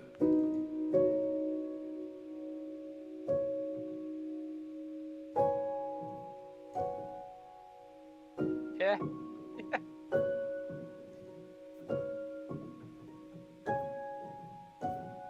Something around that, wasn't it? Really? Yeah. Yeah. Yeah, How that's crazy mad. is that though? Yeah. Just like your arms and fingers just Yeah. like you don't even consciously think about it. It's the weirdest thing ever. But Yeah. like as I say, just through like that repetition of like and that's kind of what it takes me back to. Is like all of those lyrics and the different places that I heard them, like from like the Half Moon, Bishop Stortford to like Bethnal Green to Abbey Road, like, or like it transports you to all these different places and kind of comes with all the different memories and like senses and smells and stuff like that of like those environments. It's quite a, I don't know, it's quite a tangible thing, isn't it, when you have that music to listen to. Yeah. No, I like it. Yeah, well, it is. I wish that I had that with other things, you know? Yeah. I wish I could remember knowledge. Like, information. Yeah, just write it all into songs. Yeah. Yeah, I literally forgot that song existed before you said Swan Song. I've already forgotten that woman's name that's written Fleabag, so can you write that into a song? Phoebe Waller-Bridges. That's it, Phoebe Wallaby-Bridges. Yeah. With that, I feel like that's affected me, that comment. I don't know, I'm not sure how to, I really want to know what, like in my head, I thought maybe it's someone that loves Phoebe Waller-Bridges and they're just going around every stream on Twitch and going, I'm going to write this down. Maybe it's Phoebe Wallaby-Bridges. Phoebe Wallaby. Phoebe Wallaby-Bridges. Maybe she's just like, she's self-promoting. She's like all over Twitch, just going, I'll show you world. I'll bet Shakespeare. Check out this comment. Shakespeare. I'm a Gusto Brantock or whatever her name is. Yeah. Yeah. Like, it's quite interesting to see how people react. I'm going to start just saying random things in people's Twitch streams. Yeah.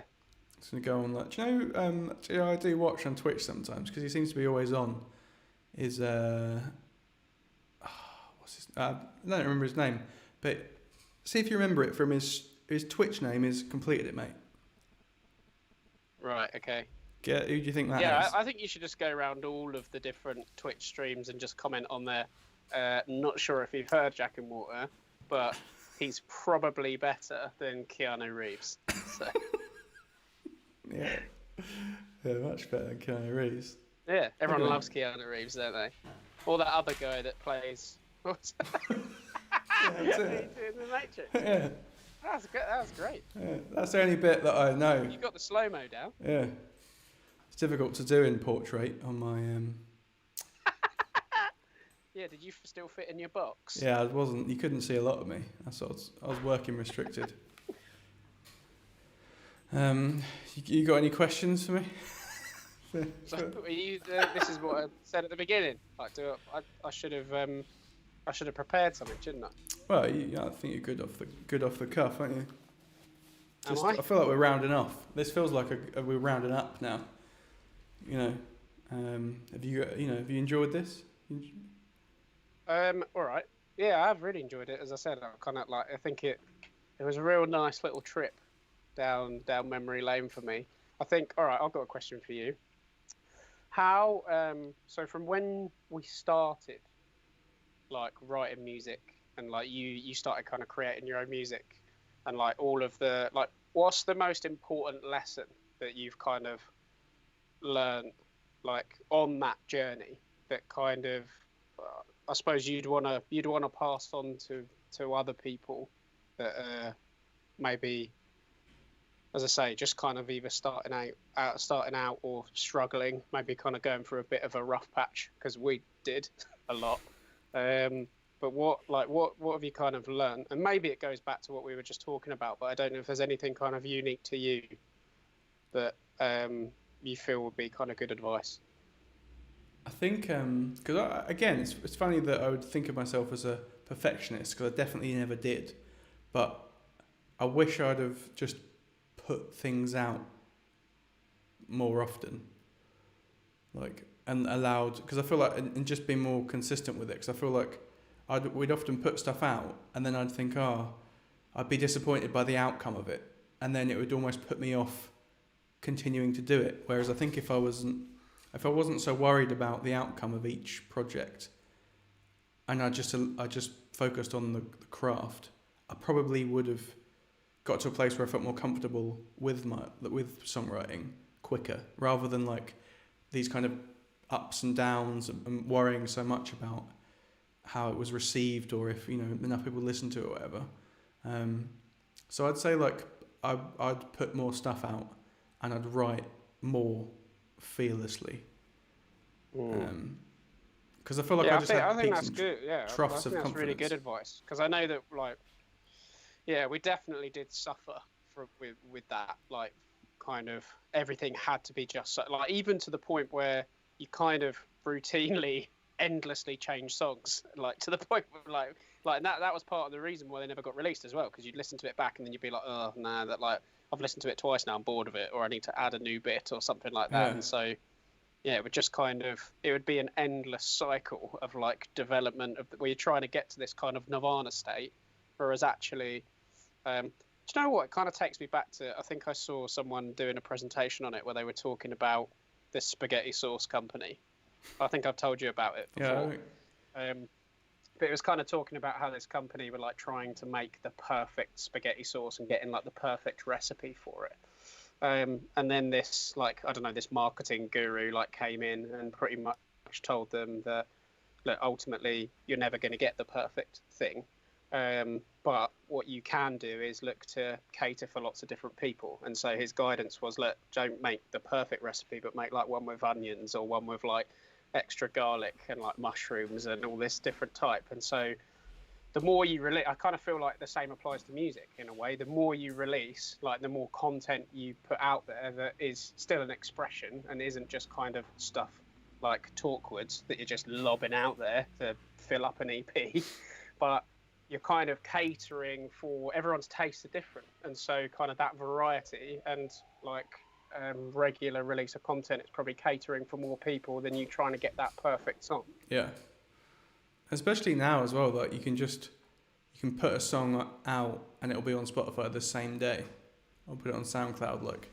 Yeah. And you've just got like, there's the potential. Because as well, it's crazy. Like I do feel like, and for me, it's like being accepting that it'll take a while for some people. Like I feel like I've been a slow developer always, especially like musically. Listen about that. It's taken like 10 years to get to a place where I feel comfortable with my voice, songwriting style, like genre, whatever. But you constantly compare yourself against other people.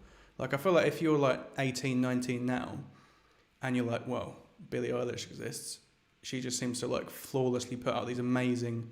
Some people just are, manage to harness their craft quicker than others, and I feel like just got to be accepting of that. Sometimes it just take ages. Maybe like, rather than trying to rush to be. I don't know if that makes any sense. Just being accepting of things it does make sense. Taking a long time, because we can't all be Billie Eilish. Yeah, but she's probably worked hard at it for a long time as well. She probably started. I think she did start very young. But I think she's just. I'm sure she sings off key in the shower every now and again. Oh, I doubt it. Imagine. But I feel like it's just because I feel like it must be even more difficult now than it was back then to compare yourself, because you've not just got like famous people. There's like other people that are like at lots of different levels, across like social media and stuff. So it must be difficult to not compare yourself to people. I mean, I still do it. Like when I see someone who's like, they sound similar to me, but they're doing a lot better, whatever. It's easy to like go, oh, I wish I should be doing that, or I wish I had that. And it's difficult not to get sucked into this like, but yeah. I've got two follow-up questions, which because talking of different levels, I'm conscious of time. I don't know what you're doing. 8 minutes. Oh, okay. But I was just gonna say, like, talking of different levels and kind of where you are, like, I suppose, like, in your journey, like, what's the best thing about being a signed artist? Like, kind of doing what you love, and what's the worst thing about it as well? All right. Because I think a lot of people who probably like your job is something that a lot of people aspire to getting to that kind of position. Yeah. So I think maybe giving a bit of like visibility into what it's actually like would be cool. I think the best thing is the opportunities that it's given me, like of people to work with. I feel like when you're signed to a relatively like well-known label, it naturally just opens doors that I remember knocking on when I was, didn't have a label, and people just wouldn't reply. Whereas now, I feel like that is the best thing, probably, about being. Surely being able to tell people about it as well. That's a big. Like, I feel like. What do you do, Will? So a musician. Yeah. Well, that's got to be nice. No, I feel like my family took me more seriously when I got a record deal. They were like, "Oh yeah, got one now. Look, he's doing it properly now." Yeah, can't stop telling him to be a lawyer. Yeah. So I'd say that's also good. Bragging rights or whatever. Yeah. Saying that you're signed. I'd say the worst thing was the realization that it doesn't guarantee anything. Like, in a way, no, that's not the worst thing, but it's almost like, I think more expectations of being signed when you're not signed can be like, oh, if I could just get a record deal, like, because you get an influx of cash, not a lot of the time, which is like enables you to record stuff and live a little bit off it. But generally these days it's not a lot unless you're a huge artist. So but there's these expectations that like everything will happen because you've suddenly got a record deal. And it goes back to that kind of old adage of like, like you made it, like, oh, we've made it, like that kind of thing. Whereas I don't know how realistic that is. Like, it feels like that's almost kind of like a Hollywood style interpretation of what it's like to be in the music industry. Yeah. And maybe it was like that in the 70s or something, where you get record deal and all of a sudden, like, that's it, world tour, and you're done. Yeah. But it feels like a lot more of a process and a journey, and it kind of strikes me a bit the same as like in any other kind of line of work or career, where it's kind of like you might feel like, oh, if I could just be a doctor or something like that. I just want to get the PhD and then I'm a doctor. But then it's like, oh yeah, well, you start out, you're doing the trainee stuff and then you're earning X amount. But then it's like you see other people who are earning like 100, 200, 300, 500 grand a year or whatever. And it's kind of, you kind of aware that all of a sudden actually there's this whole journey, and it's not just you've ticked the box, you're there. Like there's a whole road ahead of you. Yeah, no, it is the same. Like, yeah, did I answer the question, didn't I? Yeah, you answered it. Yeah. Both, yeah. That's a good question. Thank you. I feel like that's, let's wrap it up, shall we? Yeah. It's made me want to find even older demos that I know are on hard drives, and then maybe we could, if you're up for it, do another demo. Well, next time, give me some more advance notice, and I'll ask you some questions. What do you mean advance notice? I thought I asked you months ago. Oh yeah. show me up on the stream. I'll prepare some questions for you next time. All right, I love that. I'll do some Hot Ones inspired questions. Have you seen Hot Ones? Is that where they're eating chicken wings? Well, they eat all those chicken wings, and that guy's got he's brilliantly researched and got amazing questions. I'd never do this to anyone else because I couldn't be bothered to do the research, but because I know you quite well, I feel like I can probably ask you some really interesting questions. All right, yeah, let's do that. Or you can watch me play video games. Oh yeah, that's easier. Let's do that. All right. Well, yeah. Thanks for Thanks for chatting to me for 2 hours and eating nuts. Yeah, I finished it. So you're welcome. Yeah. Thanks for having me. Thanks for listening. Thanks to Augusto for, challenging social norms. And, Yeah, I'm going to go and check out Charlie Interwebs writing Fleabag or whatever it was. You should check Fleabag out. It's good. It's on Prime, I think. Anyway, catch you all later.